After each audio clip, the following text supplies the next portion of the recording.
জোরে বলেন নাউজুবিল্লাহ।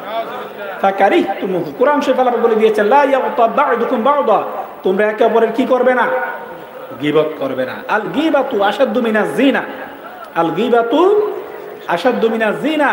দয়ানবী নবীজি নুরানি জবান মরদি বলে দিয়েছেন গীবত হলো জিনার থেকেও, জিনা করার থেকেও জঘন্যতম বেশি অপরাধ। জোরে বলেন নাউজুবিল্লাহ। জিনা করলে গুনাহ বেশি নাকি কম? কথা বলেন, জিনা করলে গুনাহ বেশি নাকি কম? বেশি। সেই জিনার থেকেও জঘন্যতম গুনাহ হলো কি? গীবত করা। জিনার থেকেও জঘন্যতম গুনাহ কি?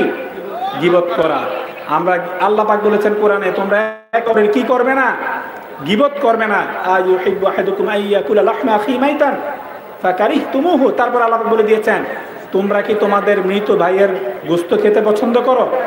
আপনার ভাই মারা গিয়েছে, মৃত লাশ, এই লাশের গোশত কেটে দিলে আপনি খেতে পারবেন? কথা বলেন, খেতে পারবেন? একটা লোক মারা গিয়েছে, আপনার ভাই গোশত কেটে দিছে লাশের থেকে, ডেড বডি থেকে, আপনি খেতে পারবেন?